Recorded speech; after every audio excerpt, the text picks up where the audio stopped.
Bonjour à tous et bienvenue à Plomion. Le circuit Picard accueille ce week-end la 5e et avant-dernière manche du championnat de France élite de motocross. Nous entrons donc dans la dernière ligne droite pour la course au titre et chaque point devient plus précieux que jamais. Alors, qui s'est imposé ce week-end et a pris l'ascendant sur ses adversaires? Vous le saurez en regardant le résumé de l'ensemble des courses. Mais avant ça, allons faire un tour du côté du MXF pour en apprendre un peu plus sur Amandine Verstappen et Justine Charroux, respectivement 2e et 3e du championnat. La première court après son premier titre, la seconde est déjà double championne de France. Présentation de 2 figures du MXF 2015. C'est vraiment un pur hasard. Petite à la montagne, j'ai essayé un petit quad, ça m'a plu. Après, en revenant dans ma région natale, c'est-à-dire le 78 en Ile-de-France, ils m'ont fait essayer un petit Piwi parce que j'étais demandeuse en fait. Et du coup, depuis que j'ai essayé ce Piwi et qu'ils me l'ont acheté, j'ai jamais arrêté. Mon papa il en faisait, donc j'étais toujours dans les magazines de moto. Et un jour j'ai voulu une petite Piwi, il m'en a acheté une et j'ai jamais arrêté. Celui-là, on me l'a attribué lors de mon premier GP à Saint-Jean-d'Angély lorsque j'avais 15 ans. Voilà, on me l'a attribué et depuis, en plus, j'ai marqué mes 4 premiers points dès mon premier Grand Prix. Du coup, je ne l'ai jamais abandonné. Avant, j'avais le numéro 21, mais on me l'a pris, donc du coup, j'avais pas d'autre idée. J'ai pris ma nappe de licence. Terre meuble, voilà, terre meuble, des bonnes ornières, des bons sauts qui passent bien. Avec des ornières ou alors du sable, comme à Lommel. On va dire que je suis combative quand même parce que je pense que quand on continue à faire de la moto, alors que petite j'ai quand même vachement galéré, j'ai jamais arrêté donc bon, voilà, on va dire combative. Je suis battante, quand je veux quelque chose, je vais y arriver donc je continue pour l'avoir jusqu'au bout.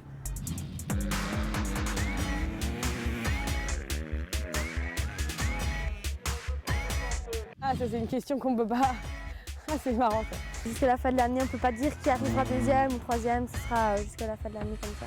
Amandine, elle est jeune, on savait très bien qu'elle allait arriver dans le top du championnat, puisque voilà, en 85, on entendait souvent parler d'elle au mini-hiver. On verra à la fin du championnat. Au championnat, les 2 pilotes se suivent de près et pour le moment, l'avantage est à la jeune Belge. Une situation que Justine Charroux ne compte pas laisser en l'état. Cette position ne me convient pas forcément, donc c'est vrai qu'avec Amandine, on n'est qu'à 8 points d'écart. Voilà, on est à la 5e épreuve du championnat de France, il en reste 3 derrière. Donc c'est vrai que les points sont précieux, hein. Plus j'en perds, plus c'est dur de les rattraper après. Je n'ai pas de pression, enfin, j'arrive à la contrôler même si j'en ai, mais pour le moment j'ai pas de pression, on est en mi-championnat et ça va. Si la première place reste difficile d'accès, il en faut plus pour décourager la jeune Amandine Verstappen. Livia Lancelot, elle est intouchable pour le moment, elle a de l'expérience, elle est professionnelle, moi je vais toujours à l'école. Je fais mon sport après l'école, donc forcément c'est un peu plus difficile, mais pour aller la chercher, il faut bosser, comme elle a bossé quand elle était jeune. Depuis le début de la saison, Justine Charroux roule avec une épaule douloureuse. Bientôt remise à 100%, cette blessure a gâché son début de saison. Mes 2 premiers mondiales, quand je les ai faits, j'étais pas du tout bien, j'étais sous-cachée, j'avais mal. Donc là, j'en suis où? J'en suis que j'ai fini le centre de rééducation. Voilà, j'étais près de chez moi, à Corbie. Je le ressens sur la moto, parce que je manque de force. Voilà. Et puis forcément, je le ressens aussi. Pourquoi? Parce que, comme j'ai dit tout à l'heure, l'entraînement hivernal, c'est le plus important pour réussir sa saison. Et moi, j'en ai pas eu, si ce n'est 2 semaines avec caché au mois de février. Entraînée depuis toujours par Patrick Caps, Amandine Verstappen n'hésite pas à se projeter encore plus loin dans sa carrière. J'aimerais bien être championne du monde plus tard. C'était mon objectif depuis toute petite, donc j'aimerais bien y arriver. J'ai un entraîneur qui m'aide beaucoup pour ça. Il saurait m'amener où je veux, mais il faut que je l'écoute et voilà, c'est mon objectif, c'est être championne du monde.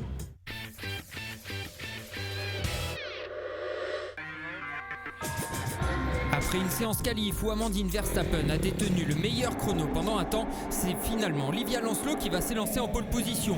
Au bout de la ligne droite, elle prend immédiatement la tête, suivie par Amandine Verstappen et sa coéquipière Gloria Jacquemart. Rapidement, une première hiérarchie va s'établir. Livia Lancelot est toujours en tête, suivie de Amandine Verstappen et Mathilde Denis. Justine Charroux a raté son départ, elle va quand même limiter la casse malgré les conditions, elle termine 4e de la manche. Devant, dans l'avant-dernier tour, c'est le coup de théâtre. Alors tranquillement installée en 2e position, Amandine Verstappen chute, elle n'arrive pas à redémarrer et voit ses adversaires lui passer devant. Livia Lancelot s'impose donc devant Mathilde Denis et Gloria Jacquemart qui monte sur son premier podium en championnat de France. C'est une belle revanche. Hier, je me suis ouvert tout le coude avec un silex lors des essais libres. J'ai pas roulé hier et au matin, j'avais vraiment du mal. Et là, je suis hyper contente de ma manche. Deuxième et dernier départ de la journée pour les filles. La piste est encore plus creusée et glissante qu'en première manche. La championne du monde 2008, Livia Lancelot, ne fait pas de cadeau à ses adversaires. Elle prend les commandes de la course pour ne plus les lâcher. Derrière elle, Amandine Verstappen tient sa revanche et limite la casse au championnat en assurant la deuxième place de la manche.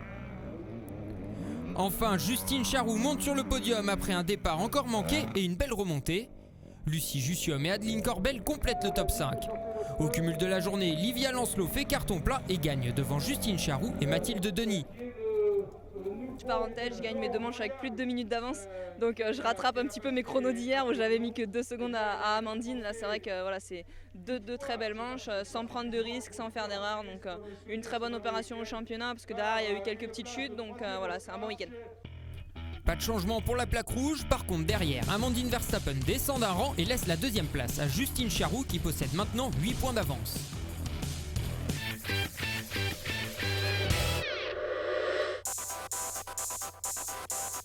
En MX2, s'il y en a un qui s'est fait discret cette saison, c'est bien Arnaud Aubin. Vice-champion de France 2014, le pilote Suzuki rencontre quelques difficultés cette année pour retrouver le rythme de tête, malgré un podium à remanier. Je ne sais pas trop comment l'expliquer, après c'est vrai que j'ai fait des supercross assez tard et je le faisais pas les années d'avant, donc ça m'a peut-être mis un peu à la bourre pour ma préparation motocross. Et j'ai mis un peu de temps aussi à trouver les bons réglages sur ma moto. Renouer avec le podium, ouais, c'était déjà pas mal, maintenant on va falloir essayer de confirmer dans les courses à venir. Pour ne pas perdre confiance, Arnaud Aubin n'a pas hésité à s'appuyer sur l'expérience de son frère. Notamment pour essayer de régler un peu la moto, il m'a filé pas mal de coups de main, il m'a aiguillé un peu. Et ouais, après forcément il m'a aidé, mais après il faut aussi se remettre en cause. Hein. Donc voilà, donc il a fallu se remettre en cause avec l'aide de Nico. Et même quand ça allait pas trop, peut-être un manager classique comme j'avais par le passé m'aurait peut-être mis un peu la pression et lui il a vu les choses un peu différemment. Et il essayait plutôt de me soutenir et tout, donc ça c'était plutôt cool. Malheureusement, le Normand a vécu un week-end de noir. Arrivé à Plomion diminué, il a chuté lors des qualifications et a dû jeter l'éponge pour le reste de l'épreuve.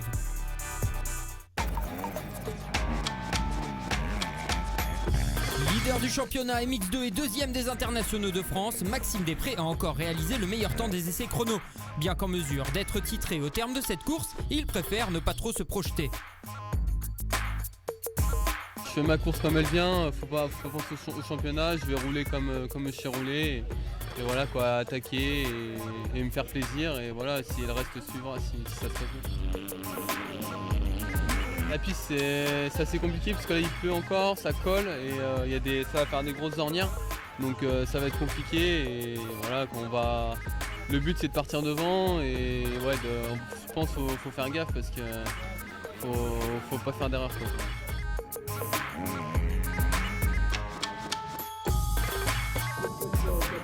Les pilotes de la catégorie MX2 sont les premiers à s'élancer ce week-end. Maxime Després a réalisé la pole, Nicolas Dercourt s'est imposé à Valentin Guillot pour seulement 7 centièmes. Au baissé de grille, Nicolas Barcelot signe le all shot, mais il est rapidement repris par Valentin Guillot. Le pilote suisse est venu faire une pige à Plomion ce week-end pour garder le rythme des GP. Dans sa roue, on retrouve le leader du championnat, Maxime Després.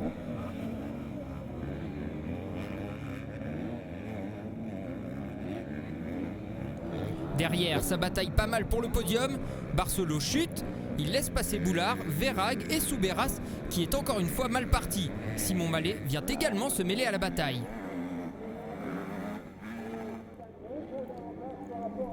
Brian Boulard, bien parti, a occupé un temps la 3e place. Il va descendre dans le classement au fil des tours pour terminer 8e.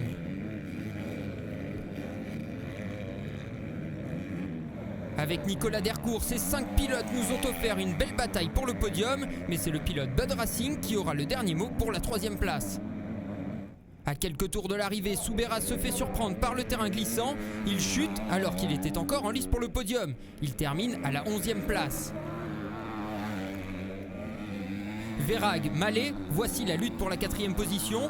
Et c'est finalement le numéro 555, Simon Mallet, qui prend le meilleur.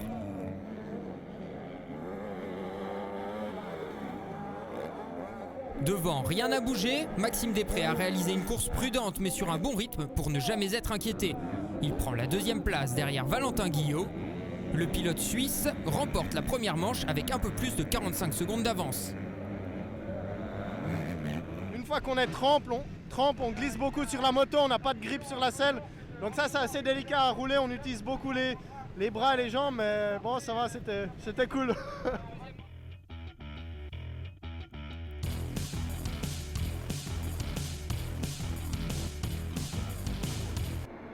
En deuxième manche, le numéro 888 de Nicolas Barcelot surgit à nouveau en tête au premier virage.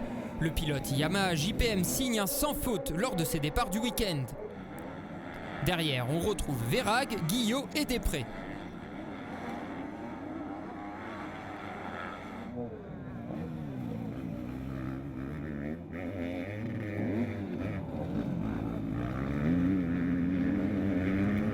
Mais une chute au quatrième tour de Barcelot laisse le champ libre à Verhaeghe.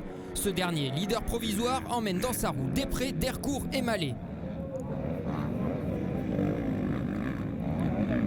En l'espace de 2 tours, Mallet et Dercourt chutent. Mallet finit 10e et Dercourt 8e de la manche.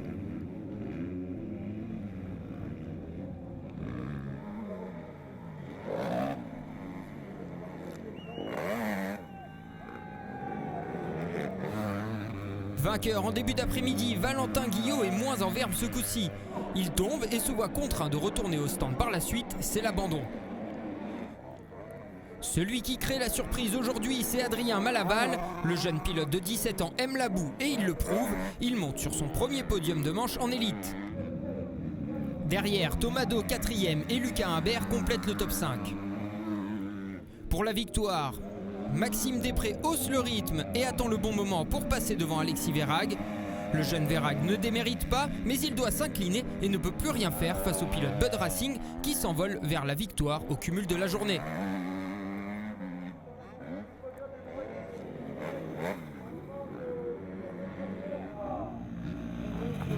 Ça commence à coller et sur les lunettes ça fait des gros pâtés en fait et voilà, mais bon c'est du motocross et je suis content de gagner dans la boue, je montre que je suis présent partout. Je marque des gros points pour le championnat, il reste une épreuve donc c'est vraiment cool. Je voudrais vraiment remercier tout le public qu'il y avait aujourd'hui parce que c'était vraiment dans des conditions extrêmes.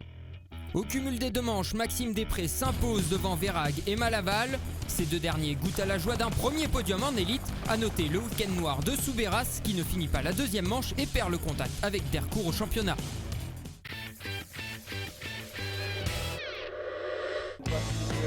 Voir des pilotes MX à l'Enduropal du Touquet, c'est presque une habitude. Mais voir un pilote de sable à l'élite, c'est suffisamment rare pour être souligné. Pourtant, ce week-end, le double vainqueur du Touquet, Adrien Van Beveren, a fait le déplacement. Je vais avoir un planning super chargé par la suite et je savais qu'il y avait un petit trou pour faire un peu de motocross. Donc là, j'en ai profité, ça fait 1 mois que je fais du motocross. Ça me donne du rythme, c'est intéressant aussi pour mes courses de plage. J'aime le motocross en fait, à la base c'est comme ça que j'ai commencé. C'est vrai qu'après je me suis spécialisé dans le sable. La perf, ça sera de rouler à mon niveau, d'essayer de progresser même, d'être meilleur au fil des manches, même si le temps ça va être compliqué, mais j'aime ça va être marrant. Les conditions difficiles, ça je connais un petit peu. Fidèle à la marque au diapason, Adrien Van Beveren vient de renouveler son contrat avec Yamaha pour 2 années supplémentaires. Je suis assez content et assez fier de continuer mon histoire avec eux. Ça fait maintenant, on va fêter nos 10 ans et c'est quand même génial à 24 ans d'avoir roulé 10 ans déjà sur la même marque. Je serai au départ du prochain Touquet, ça c'est sûr parce que ça me tient à cœur. J'ai envie de défendre mon numéro 1, je ferai tout pour essayer de le gagner une 3e fois d'affilée. Ça serait génial.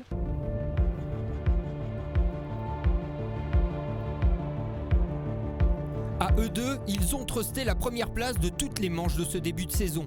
La bataille qu'ils nous offrent est sublime. Xavier Bogue, Valentin Tellier, voici le duel de ce championnat 2015. Les 2 pilotes se sont présentés en début de saison, chacun dans un nouveau team. Bogue chez Bud Racing et Tellier chez Honda SR. Après des moments difficiles en 2014, cette saison est comme un nouveau départ.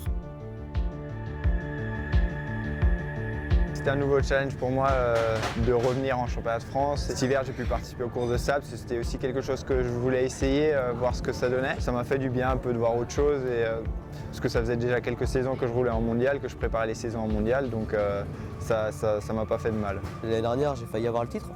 Je me suis blessé, donc j'ai loupé le titre. Et là, cette année, pour moi, c'était clair et net. En signant Honda, c'était pour être devant le championnat de France et gagner le titre. Victime d'une grosse chute qui a mis un terme à sa saison 2014, Xavier Bog a traversé une période de doute qui s'est malgré tout vite dissipée. Ça fait réfléchir et au début je savais pas trop comment je voulais repartir et puis après quand il y a eu cette option-là avec Bud, c'était vraiment ce qu'il me fallait et la période après blessure était passée, quoi.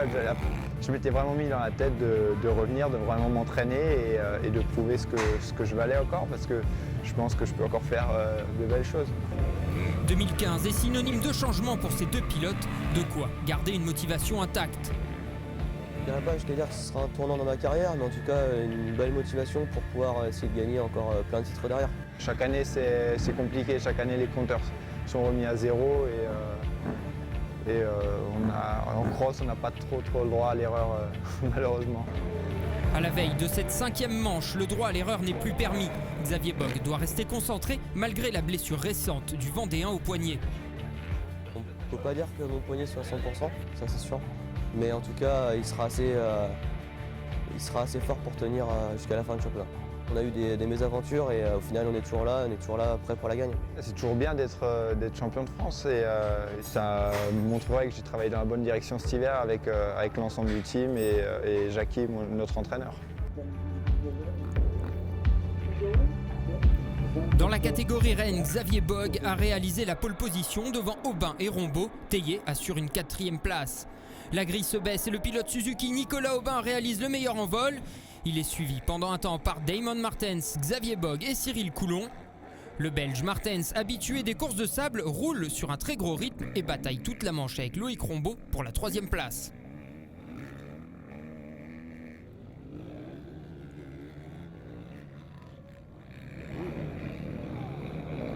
Rombaud, que l'on redécouvre depuis quelques manches, parvient finalement à prendre le meilleur sur Martens et monte sur la 3e marche du podium. Après un premier tour compliqué, Valentin Tellier pointe à la 15e place, mais en un tour seulement, il revient 8e. Il poursuit sa remontée jusqu'à la 5e position qu'il occupe jusqu'au drapeau à damier. Le pigiste Adrien Van Beveren a lutté pendant un temps avec Jason Clermont avant que ce dernier ne soit contraint à l'abandon. Van Beveren, lui, termine 6e.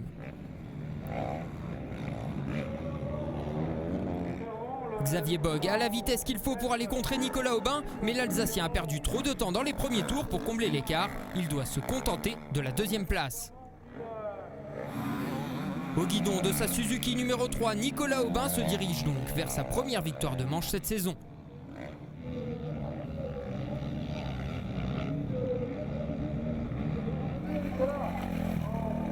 Ça fait du bien, ouais. Maintenant en plus c'est conditions vraiment particulières. Là c'était vraiment le terrain, c'est la folie, hein. Là on est sur le silex, les pneus, il y a plus de crampons derrière, donc il faut vraiment pas faire d'erreur. Donc voilà, le but dans les 2 autres manches c'est d'essayer de repartir devant et d'essayer de faire les mêmes choses, mais c'est pas facile. Le top 5 de cette manche est composé de Aubin, Bog, Rombaud, Martens et Tellier.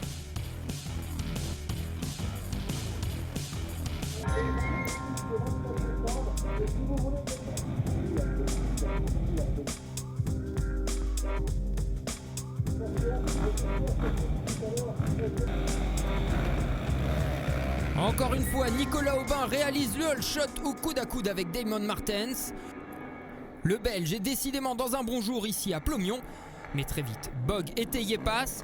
Le trio de tête creuse rapidement l'écart sur ses poursuivants.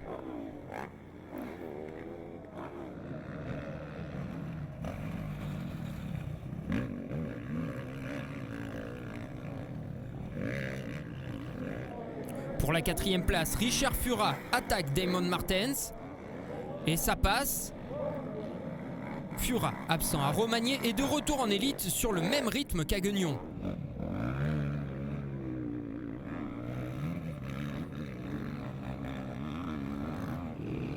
Venu pallier à l'absence de Florian Richier, Cyril Coulon, qui termine 13e en première manche, se classe ici 9e pour son retour en élite. Loïc Rombaud est en passe de réaliser ce qu'il attend depuis 2 épreuves déjà, monter sur le podium final. Lors de cette 2e manche, il fait une course solide et termine 4e. La grosse perf du jour vient de Valentin Tellier, 2e au championnat, il roule avec une fracture au poignet. Pourtant, il ne baisse pas de rythme et continue de s'accrocher pour aller chercher une 3e place dans cette manche, derrière Xavier Bog. Le pilote Kawasaki Bud Racing a un temps pu inquiéter Nicolas en bas, mais en vain. Il doit à nouveau se contenter d'une deuxième place. Il continue quand même de creuser l'écart sur Théier. Nicolas Aubin a encore une fois su tirer le meilleur de son excellent départ. Sans jamais se mettre en danger, il gagne à nouveau la manche. Il y a 2 semaines, j'apprends que j'ai le scaphoïde de cassé et à finir 5e en première manche malgré une chute et 3e en deuxième manche, c'était inespéré. J'avais le moral parce que je savais que de toute façon c'est à moi qu'il me manque une jambe et là j'abandonnerai, mais jamais j'abandonnerai. Donc voilà, c'est en moi, c'est comme ça. Et plus je grandis, plus je sais que j'abandonnerai, plus je sais que j'abandonnerai jamais, pardon. Donc voilà, non, on lâchera rien. Hein. Le podium MX1 du jour est le suivant, Aubin, Bogue, Rombaud. C'est pas mauvais non plus parce que dans ce genre de conditions on peut perdre beaucoup, plus que ce qu'on peut gagner. Après je suis un peu déçu parce que j'étais assez rapide en manche et la victoire était à ma portée. Après j'ai loupé un peu mes départs et Nico en a profité.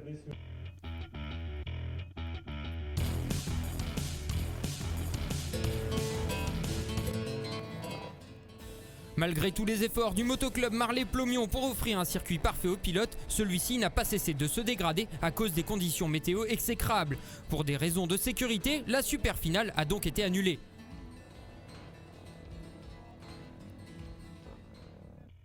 Au classement du championnat de France MX1, Xavier Bogue compte maintenant 13 points d'avance sur Valentin Théier. C'est au classement des internationaux de France qu'il y a du changement. Maxime Després passe devant son coéquipier Xavier Bogue et s'empare de la plaque rouge. Voilà, cette manche de Plomion est terminée, le soleil est de retour. Pour connaître les champions 2015, rendez-vous le 7 juin sur le circuit de Gaillac-Toulza pour la dernière manche du championnat de France élite de motocross. Salut à tous!